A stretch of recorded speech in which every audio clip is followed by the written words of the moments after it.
Hello दोस्तों, मेरा नाम है प्रणव ओझा और आज यहाँ पे मैं एक बहुत अच्छा वीडियो लेके आया हूँ। और ये video specifically BCom, BBA, BCA सारे जो बैचलर है उनके लिए है। और यहाँ पे ये जो सेशन होने वाला है वो एक लाइफ चेंजिंग सेशन हो जाने वाला है। तो आप इस वीडियो को पूरा देखना, वीडियो के नीचे गूगल फॉर्म है उसको भी भर देना। और आज आप देखोगे कि हमारे साथ जो हमारे गेस्ट है वो कौन है, तो उनके बारे में थोड़ा सा एक अपॉर्चुनिटी दे देता हूँ। ये वीडियो आपने अगर देखा तो आपके लिए गोल्डन से भी बेहतर अपॉर्चुनिटी है।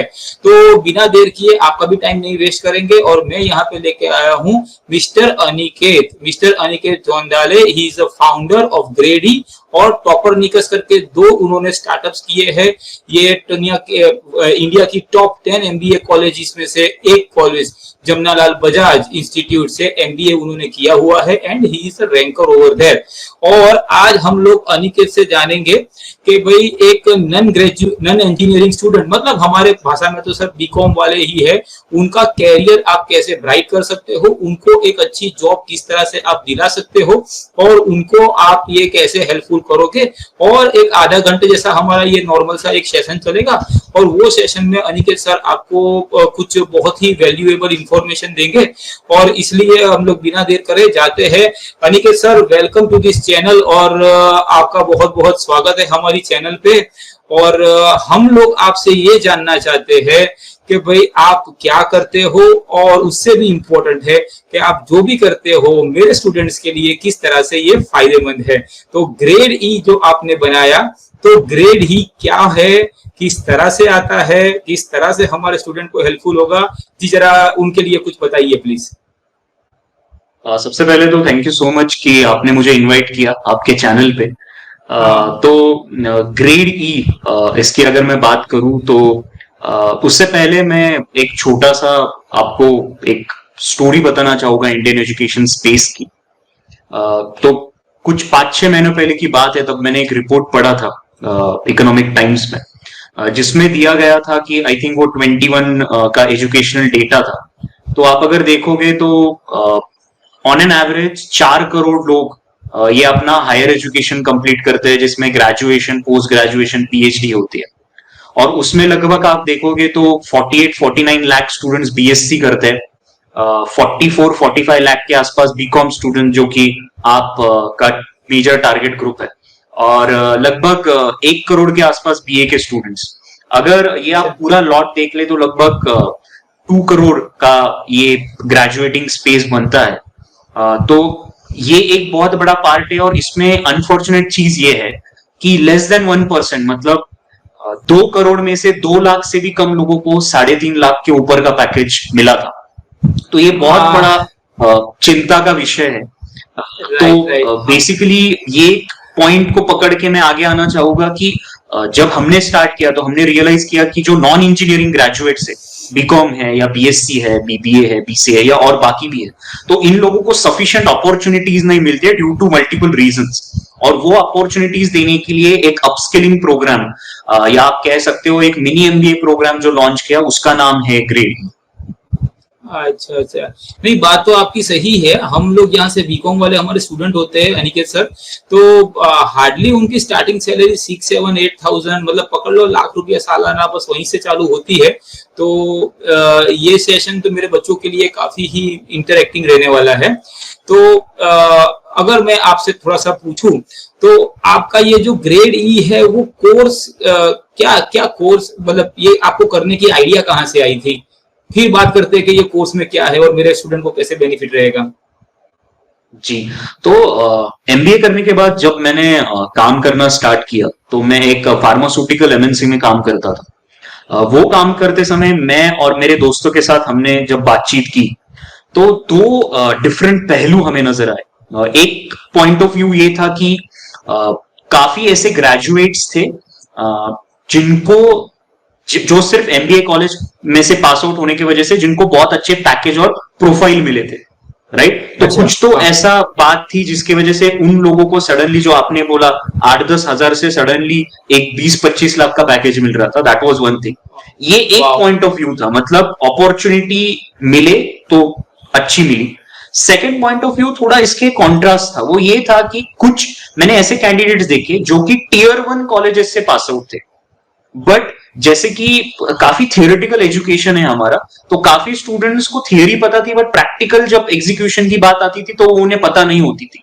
तो ये दो चीजें देखने के बाद जब मैंने काफी लोगों के साथ बात की, कुछ मैनेजर्स के साथ, कुछ एचआर प्रोफेशनल्स के साथ, उन्होंने बताया कि ये जो प्रॉब्लम है ये तो काफी सालों से चले आता है, कि मतलब क्योंकि अनफॉर्चुनेटली एजुकेशन स्पेस अपडेट नहीं होता है रेगुलरली जितना होना चाहिए, उसके वजह से आज भी काफी कॉन्सेप्ट्स ऐसी सिखाई जाती है जो कि शायद प्रैक्टिकल नहीं है, और उसकी वजह से बहुत दिक्कत आती है कंपनी को। तो हमने सोचा क्यों ना इसी पॉइंट को टैप किया जाए, एंड यहाँ से ही मुझे लगता है इसका स्टार्ट, बाद में उसके बाद हमने स्टार्ट। जैसे आप जो कोर्स लेके आए हो, बराबर है, ये कोर्स आपका किस तरह से डिफरेंट है? मतलब किस कंटेक्स्ट में आप पूछ रहे हो डिफरेंट? मतलब आप ये जो जॉब कर रहे हो, या तो सॉरी जॉब नहीं, आप ये जो ऑनलाइन कोर्स कर रहे हो, जो भी आपने लॉन्च किया हुआ है ग्रेड ई, तो मैं तो सिर्फ ये ग्रेड ई के बारे में बात करना चाहता हूँ। ग्रेड ई आपने बोला कि भाई अपस्किल करता है, तो पहले तो एक बात बताइए, अपस्किल क्या होता है? मतलब हमारे जो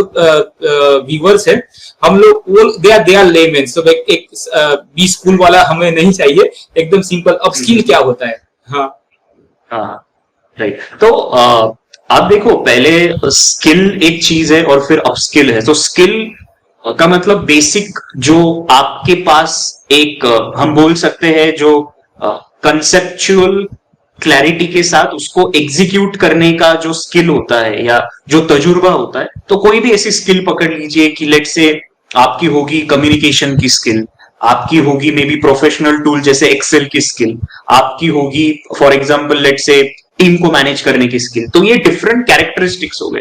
अभी अपस्किल हम क्यों बोलते हैं? क्योंकि जैसे मैंने पहले भी कहा कि इंडियन एजुकेशन जो है वो बहुत धीरे अपडेट होता है। तो आप भी मानोगे, क्योंकि सिंस आप भी टीचिंग स्पेस में हो, कि काफी ऐसी कंसेप्ट्स अभी भी एजुकेशन में सिखाई जाती है ट्रेडिशनल इसमें, जो आउटडेट हो चुकी है, जो अभी यूज नहीं होती है, राइट? तो इसको अप करने का जरूरत है। मतलब क्या कि आज के ट्रेंड के हिसाब से स्किल सीखने की जरूरत है, जिसको सिंपल भाषा में हम कहेंगे कि अपस्किल होने की जरूरत है। जैसे आपको एक बहुत उदाहरण दे देता हूं, सिंपल सा उदाहरण, कि स्टैटिस्टिक्स, मैथमेटिक्स ऐसे जो सब्जेक्ट्स होते हैं, आप आज भी बड़े बड़े कॉलेजेस में चले जाओ, आप देखोगे कि अभी भी ये जो सब्जेक्ट्स है वो ब्लैक बोर्ड या व्हाइट बोर्ड एंड नोटबुक पे सिखाए जाते हैं। अभी आप अगर ऑर्गेनाइजेशंस में जाओगे, आप देखोगे कि डेटा ये tool such as Excel, R, Python, इस पे एनालाइज किया जाता है। तो मेरा सवाल ये है कि फिर हम बोर्ड और नोटबुक पे क्यों सीख रहे हैं? तो अपस्किलिंग ये होगा जब आप उसको एग्जीक्यूट कर पाओगे एक्सेल, आर में, रादर देन नोटबुक्स पे। तो एक छोटा सा उदाहरण हो गया अपस्किलिंग का। तो मतलब मैं सिंपल सेंस में बोल सकता हूँ कि जैसे हमारे फोन में अपडेट आ रहा है, ऐसे आप हमारे बच्चों को अपडेट करोगे, मतलब लेटेस्ट ट्रेंड के साथ। जी बिल्कुल, जी बिल्कुल बिल्कुल। जी। और दूसरी एक चीज कि भाई how is grade E different than other online course जो आ रहे हैं उससे? जी, तो पहली बात तो ये है कि अगर आप ग्रेडी इस ऑनलाइन प्रोग्राम को देखोगे, तो ये जो पूरा अपस्किलिंग प्रोग्राम है ये 70 to 80% वर्चुअल या ऑनलाइन होता है, और 20-30% हम कुछ ऐसे उस प्रोग्राम का हमने मेकअप रखा है कि जिसमें हम इन पर्सन भी कांटेक्ट रखते हैं। तो पूरा 100% ऑनलाइन नहीं है, सेशंस ऑनलाइन होते हैं, बाकी हम स्टूडेंट्स के सिटीज में जाके उनसे कनेक्ट बीच बीच में करते रहते हैं। अभी डिफरेंस क्या है? तो मैं ऐसा बिल्कुल नहीं बोलूंगा कि एग्जैक्ट सिमिलर प्रोग्राम आपको नहीं मिलेंगे, शायद कुछ प्रोग्राम हो, बट हाँ, जो यूएसपीज हम देते हैं वो शायद ज्यादा कोई नहीं देता है। बट कैसे हम डिफरेंट है ऑनलाइन प्रोग्राम से? पहली बात तो ये है सर कि जो सुन के काफी लोगों को अच्छा लगता है, पहली बात तो ये है कि अपफ्रंट फी 0 है। मतलब आपको स्टार्टिंग में कोई फी नहीं पे करनी है, आपको बस एक सिलेक्शन टेस्ट देना है। अगर वो टेस्ट, हाँ, 0, ओके, हाँ। फिर मेरे स्टूडेंट पकड़ लेंगे सर। यकीन नहीं हुआ होगा, बट नहीं सही, मैं इसलिए मैंने आपको इंटरप्ट किया, बराबर। ऐसा अच्छा, ये मैनेज अच्छी नहीं है, लेकिन फिर भी 0 अपफ्रंट फी। जी, तो कोई भी ज्वाइन कर सकता है आपका प्रोग्राम? तो जैसे मैंने कहा कि हम क्वालिटी स्टैंडर्ड्स बहुत हाई रखते हैं, जिसकी वजह से हमें काफी कंपनीज प्रेफर करती है। उसका रीजन ही ये है कि हमारे क्वालिटी स्टैंडर्ड्स बहुत हाई है। तो उसके लिए हमारी एक सिलेक्शन टेस्ट होती है। वो सिलेक्शन टेस्ट में 2 राउंड होते हैं। राउंड 1 होता है बेसिकली पर्सनल असेसमेंट, और राउंड 2 होता है इंटरव्यू। अगर वो दो राउंड आप अच्छे से क्लियर करते हो देन आपको वेलकम किया जाता है बैच। तो ये हमारा प्री अच्छा, रिक्विजिट। लेकिन मेन मुद्दे की बात पे आ जाते हैं, और वो मतलब बेसिक कॉन्सेप्ट मेरा यही है कि मेरे व्यूअर्स को ये बताना है कि आप प्लेसमेंट किस टाइप्स के होते हैं ग्रेड ई में, और किस टाइप से आप हेल्प करोगे हमारे व्यूअर्स को। जी, तो मैं पहले वो जो हम थोड़ा सा डाइग्रेस हुए थे पॉइंट से उसको कंप्लीट कर लेता हूँ, फिर आपके इस पे आऊंगा कि जैसे एक तो मैंने बताया कि हम कैसे अलग है, तो वो तो मैंने जीरो अपफ्रंट फी का बताया। उसके अलावा जैसे मैंने बोला कि बहुत कम ऑनलाइन कोर्सेस है जो आपको प्लेसमेंट्स भी देंगे। तो इस प्रोग्राम में ये सिर्फ आपको ट्रेन नहीं करवाता है, बट आपको ट्रेन करवा के आपको प्लेसमेंट अपॉर्चुनिटीज भी देता है। क्योंकि मैं ये बहुत स्ट्रांगली मानता हूं, हम पूरी टीम ग्रेडी में बहुत स्ट्रांगली मानते हैं कि अगर आप एजुकेट हो रहे हो, अगर आप ग्रेजुएट हो रहे हो और अगर आप एम्प्लॉयबल नहीं है, तो पूरे फिर इस सिस्टम पे ही हमें क्वेश्चन मार्क आ जाएगा। So that is the reason कि हम इस पर्टिकुलर प्रोग्राम के एंड में प्लेसमेंट अपॉर्चुनिटीज देते हैं। इसके अलावा आप अगर देखोगे तो जो यहाँ पे मेंटरशिप होती है या जो टीचिंग होती है, वो जो काफी रिटायर्ड पीपल है कॉर्पोरेट से, वो लोग आके इसका चार्ज लेते हैं। दैट इज द रीजन कि हमारा ऑलमोस्ट मोर देन 90% ऑफ जो टीचिंग जो फैकल्टी है वो कॉर्पोरेट मैनेजर से जो खुद काम कर चुके हैं कॉर्पोरेट्स में। मतलब जो बंदा मार्केटिंग हेड है वही बंदा हमारे कोर्स के अंदर मार्केटिंग सिखाएगा। जी, तो ऐसे बहुत सारे एग्जाम्पल्स है। तो कुछ तो ऐसे एग्जाम्पल्स है जिसमें कि कंट्री हेड सेल्स आके सेल्स का चीज सिखाएंगे, या लेट से कोई पूरा ब्रांड देख चुका है एंड टू एंड, वो आके ब्रांड मैनेजमेंट सिखाएगा। तो इस वजह से होता क्या है कि प्रैक्टिकली आपको सीखने को मिलता है। तो जैसे मैं एक एग्जांपल हमेशा देता हूं सबको कि आपने अगर मेडिसिन देख लिया, तो मेडिसिन में अगर कोई एमबीबीएस में लेट से आई रिलेटेड कुछ चीज सीख रहा है, तो वो जाके कोई ऐसे कैंडिडेट से नहीं सीखेगा जिसको सिर्फ आई की थियरी पता है, वो ऐसे डॉक्टर से सीखेगा जिसने ऑलरेडी आई पे काफी काम किया हुआ है, right. And that is the reason I think medicine इतना प्रैक्टिकल है, and because it directly involves the life, right. तो हम भी चाहते हैं कि जो मेंटरशिप हो वो लोग तो वो लोग जो दुनिया देख के आए हैं। तो ये भी कुछ और एक यूएसपी है प्रोग्राम का जो डिफरेंशिएट करता है काफी ऑनलाइन प्रोग्राम्स। ऑलराइट। और मेन मुद्दे की बात पे अगर आ जाते हैं, तो हमारे व्यूवर्स ये जानना चाहते हैं कि भी प्लेसमेंट किस टाइप के होते हैं ग्रेड ई के अंदर। जी, तो अगर मैं प्लेसमेंट्स की बात करूं तो जैसे हम इसको मिनी एमबीए प्रोग्राम बोलते हैं। तो मैनेजमेंट लेवल, एंट्री लेवल के जो पोजीशंस होते हैं मैनेजमेंट डोमेन में, तो वो फिर हो सकता है मार्केटिंग में, फाइनेंस में, HR, operations, digital marketing, analytics. तो ऐसे सारे डोमेन के जो मैनेजमेंट रोल्स होते हैं उसमें उस पर्टिकुलर रोल्स के लिए प्लेसमेंट्स आते हैं।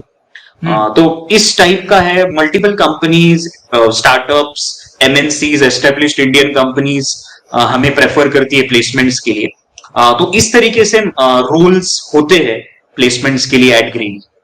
अच्छा, नहीं तो सही, मतलब प्लेसमेंट भी अगर हो रहा है तो यार ये तो काफी अच्छी बात है। और जी, शायद तो यार लोगों की दुआएं भी लगेगी आप लोगों को। कोशिश तो वो भी है। चलो, मतलब ऑन द लाइटर पार्ट्स, बराबर, ऐसे थोड़ा सा हटके, तो ऐसी कोई स्टोरी है सर जो आपके साथ हुई कि भाई जो बंदा, पहले तो एक बात बताइए, कितने कितने स्टूडेंट्स आपने मतलब ये किया है, और उसमें से कोई सर एक अच्छी सी स्टोरी बताइए, मतलब जो आपके मतलब दिल को छू गई, या तो हमारे जो व्यूवर्स है उनको भी कुछ अच्छा लगे, समथिंग दैट सॉर्ट ऑफ। वो थोड़ा सा साइड पे जा रहा है बट फिर भी।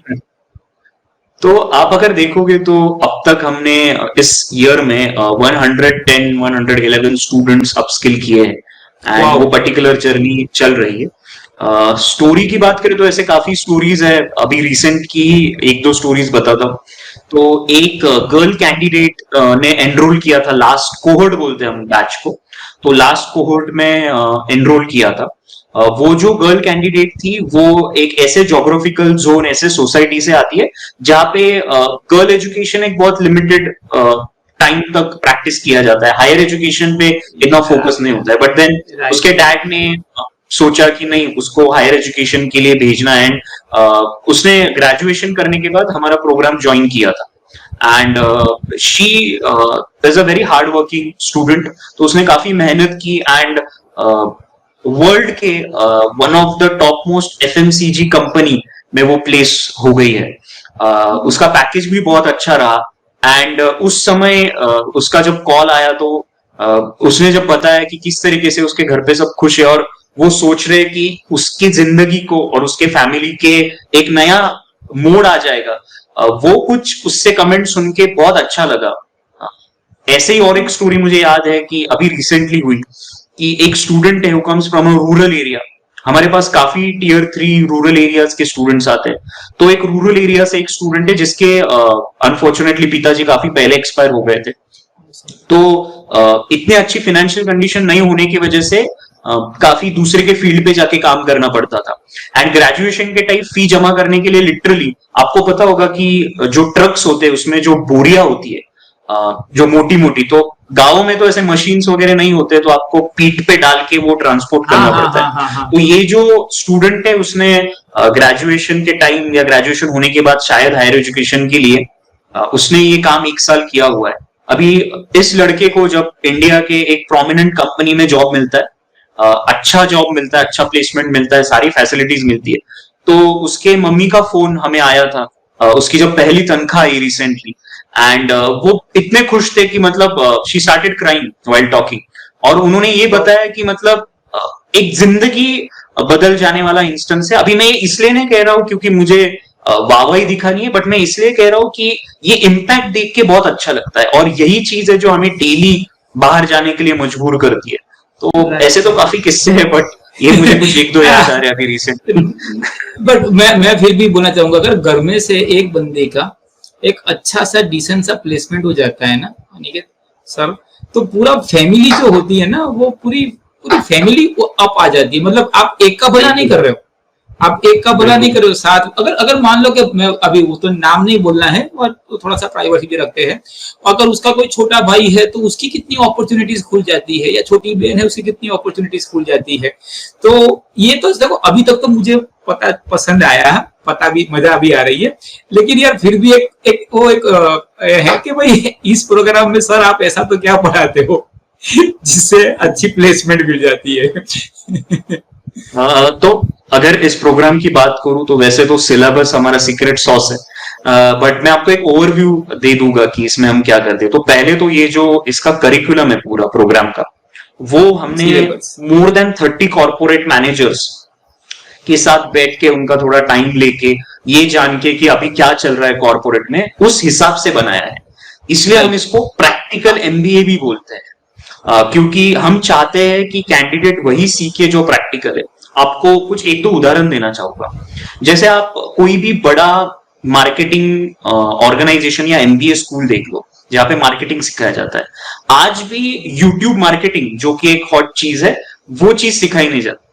राइट। तो हम अभी भी हम लोग, हाँ बोलिए। हम लोग भी वही सिखाते हैं मार्केटिंग के अंदर, 4 Ps of marketing, product, price, place, promotion. तो यूट्यूब वाला तो अभी तक हमने भी नहीं सिखाया सर।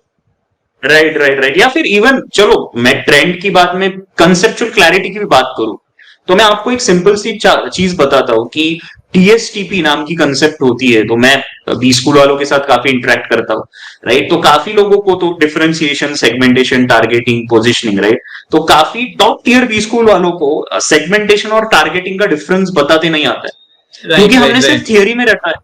जब आप उसका बिजनेस प्लान में या बिजनेस में आप यूज करते हो तो उनको उसका एग्जैक्ट डिफरेंस पता नहीं होता है, राइट। तो ऐसे बहुत सारी चीजें, इसलिए प्रैक्टिकल तरीके से हम जो चीज अभी ट्रेंड में है बिजनेस में उस हिसाब से सिखाते हैं। और इसलिए अपस्किलिंग वर्ड जो स्टार्टिंग में आया था वो यहाँ पे भी आता है। तो ऐसा कुछ हमारा करिकुलम है। Digital 4P something, digital 4Ps वगैरह, वो तो सारी चीजें फिर कवर। तो across marketing, finance, operation, HR, digital marketing, analytics and काफी other specialisations according to students interest हम अपस्किल करवाते हैं।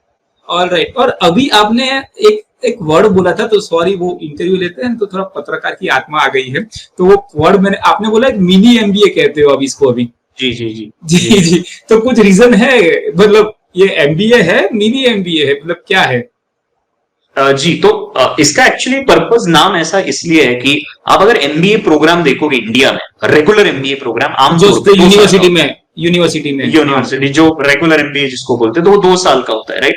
तो ये मिनी एमबीए इसलिए है क्योंकि हमारा प्रोग्राम डिपेंडिंग ऑन क्या सब्जेक्ट है, कोर्स है, anywhere in between 3 to 6 months चलता है, राइट। अच्छा तो हाँ 2 साल के बजाय 3 to 6 months, क्योंकि हम किसी एक डोमेन पे उसको अपस्किल करवाते हैं, फास्ट राइट। फास्ट वो एक फॉरवर्ड चीज हो गई। तो आजकल जमाना इंस्टाग्राम रील्स का है, तो वो है, right? तो fast forward according to the demands of the market right right so right ये एक चीज हो गई। दूसरा ये है कि जैसे मैंने बोला कि जो प्लेसमेंट्स होते हैं वो हम एंट्री लेवल मैनेजमेंट साइड पे देते हैं, तो वो भी हो जाता है और सारे स्किल्स वही सिखाते हैं जो आमतौर पे एक एमबीए कॉलेज में सिखाया जाता है। तो एक बहुत अच्छा, आई डोंट नो मुझे बोलना चाहिए नहीं, बट एक बहुत अच्छा ऑल्टरनेटिव होगा अगर किसी कम टाइम में लेट से एक मैनेजमेंट का एजुकेशन जानना हो, तो एक अच्छा सब्स्टिट्यूट, एक अच्छा ऑल्टरनेटिव हम इसको कह सकते हैं। तो ये एक मेजर रीजन है मेरी एमबीए। और अगर मेरे कोई व्यूवर्स है जिन्होंने ग्रेजुएशन पूरा किया और उनको अगर बाहर भी जाना है और थोड़ा वीजा का टाइम है, तो वो they can be also upskill, तो शायद उन लोगों के लिए भी काम लग जाएगा। और 2 साल क्यों वेट करना बराबर ना, 2 साल 2 साल के बाद अगर मेरा कहना सैलरी ये है, मैं खुद एक बी स्कूल से पास आउट हूं, तो मेरा कहना ये है कि अगर टॉप 50 टॉप 100 या अच्छी इंस्टीट्यूट मिल रही है तो एमबीए करने में कोई दिक्कत नहीं है। जी जी अगर जी लेट जी से जी नहीं मिल रही तो फिर स्टूडेंट का कॉल है, उसमें हम कुछ कह नहीं सकते, बट देन लेट से आप इसमें अपस्किलिंग करके मे बी अच्छा प्लेसमेंट लेके थोड़ा 1-2 साल काम करके then maybe you can go for an MBA from a good reputed institute, तो वो भी एक अच्छा या ऑप्शन हो जाता वो तो है ही, वो तो है ही है, बराबर है। बट हाँ थोड़ा सा जल्दी एट द एज ऑफ 21 भी अगर चालू हो गया तो है। जी, यार वो तो हम सिखाते टाइम वैल्यू ऑफ मनी, तो उनको पता ही है, ऐसा है। चलो अभी तक तो मुझे तो ये सब सही लग रहा है, लेकिन अगर मेरे कोई व्यूअर्स है जो अभी ये सब देख रहे हैं और उनको अगर अप्लाई करना है तो वो कैसे अप्लाई कर सकते हैं? तो जैसे मैंने पहले ही कहा कि ये प्रोग्राम के स्टेप 1 यही है कि आपको सिलेक्शन टेस्ट देना पड़ता है। तो वो सिलेक्शन टेस्ट जो है वो जैसे आपने स्टार्टिंग में प्रोग्राम में आप बता रहे थे, तो जो वो फॉर्म, गूगल फॉर्म जो आप वो तो डिस्क्रिप्शन में डिस्क्रिप्शन दोगे, में, हाँ हाँ जी जो जी मैंने आपको ऑलरेडी दे दिया है, तो वो जी जी आप जी उसमें अगर बच्चे जाएंगे और उनका इंटरेस्ट दिखाएंगे बेसिक इन्फॉर्मेशन फिल करके, तो ग्रेडी की टीम उनको रीच आउट करेंगी एंड उनको मतलब प्रोग्राम के बारे में ब्रीफ देंगी। हाँ, तो और अगर लिंक वो लिंक इंटरेस्टेड है तो या they can write the selection test. अच्छा अच्छा अच्छा, तो मतलब वो फॉर्म के अंदर सारा मेंशन ही है। पूरा पूरा इंफॉर्मेशन ग्रेडी की टीम उनको दे देगी जो इंटरेस्टेड है।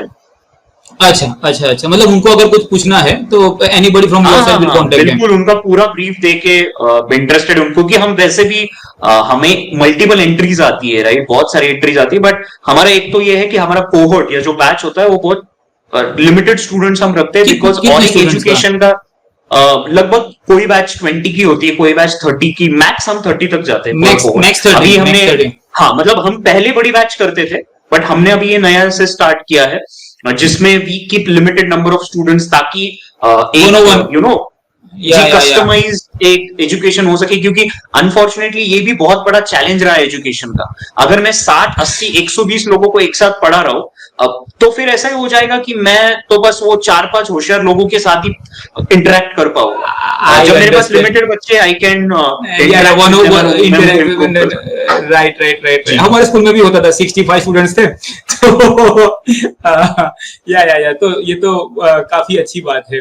और अनिकेत मुझे तो बहुत अच्छा लगा, लेकिन जाते जाते एक इतना तो आपने बता ही दिया है हमारे व्यूअर्स को, लेकिन जाते जाते आप कुछ ऐसी एक दो चीज बताना चाहोगे जिससे हमारे स्टूडेंट्स के पैसे बढ़ सके, या तो वो लोग सक्सेस हो सके, कैरियर में आगे आ सके।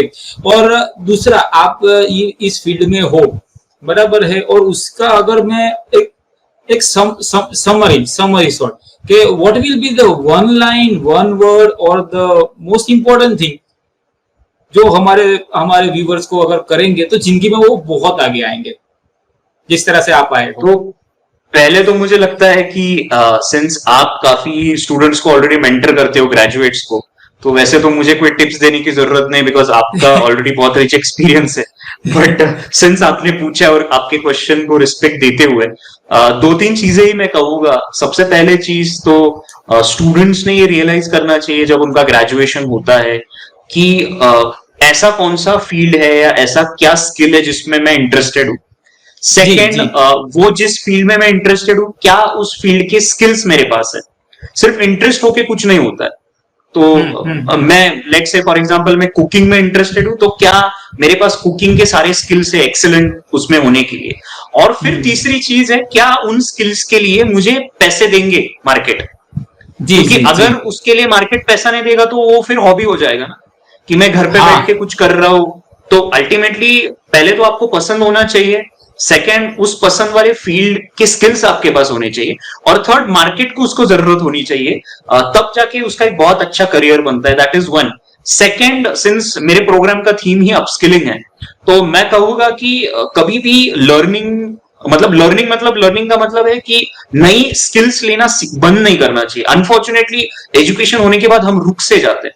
जैसे आपने फोन का बात करी थी, राइट। तो इलेक्ट्रॉनिक अप्लायंसेस को तो हम बहुत रेगुलरली अपडेट करते हैं, राइट। बट देन जो बहुत जरूरी चीज है हम खुद को कभी अपडेट करते ही नहीं है, तो वो करना चाहिए। मुझे एक चीज कब से बोलनी है, मैं वो यहाँ पे रखूंगा। That is I believe last कुछ सालों से हार्डवर्क को उतना वैल्यू नहीं दिया जाता है, ऐसा मैंने देखा है। बहुत अंडर एस्टिमेट किया जा रहा है, राइट। सो स्पेशली करियर के स्टार्टिंग में हार्डवर्क बहुत क्रूशियल होता है।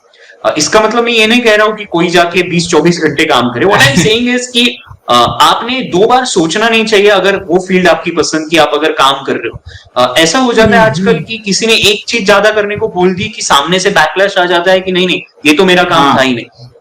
आपको 2 कदम अगर आप आगे जाने को तैयार हो, अगर आप एक्सेलेंस आपको चाहिए है तो आपको उसके लिए एफर्ट्स डालने पड़ेंगे। तो ये 2-3 चीज है। तो अगर मुझे लगता है कि एक सेंटेंस में या कुछ वर्ड्स में जैसे आपने बोला था इसको समराइज करे, तो मुझे लगता है कि डेडिकेटेड एफर्ट्स मैं बोलूंगा। डेडिकेटेड इसलिए कि जो जहां पे जाना है उस फील्ड की तरफ पूरे तरीके से डेडिकेटेड होना और उसमें वो एफर्ट्स डालना। तो मुझे लगता है फोकस्ड एंड डेडिकेटेड एफर्ट्स अगर कैंडिडेट रखेगा, specially first part of the career में, डेफिनेटली सक्सेस आना ही है। राइट। मैं मेरे सेशंस में अनिकेत सर कभी कभी बोलता हूँ कि सिखाने की एक सीमा होती है। मतलब I can teach but I have one some limitation. सीखने की कोई सीमा नहीं होती। आप जो चाहे वो आप सीख सकते हो, ऐसा। तो अगर वो सीखने की है तो वो फिर ज़ेनिथ पीक तक पहुंच जाते हैं। तो अनिकेत सर काफी अच्छा लगा आपसे बात करते करते, और होप हमारे व्यूअर्स को भी अच्छा लगा है। और फिर से पूरे इस सेशन में मुझे जो बात अच्छी लगी ना सर, वो यही है कि भाई आप प्लेसमेंट दिलाते हो, लेकिन प्लेसमेंट दिलाने के साथ साथ वो जो 4-5 जो बंदे होते हैं, मैं अभी सच बातें करता था, मैं सोच ही रहा था कि वो उसके पेरेंट्स कितने खुश होंगे जब उनको 3-4-5 लाख का पैकेज मिला है।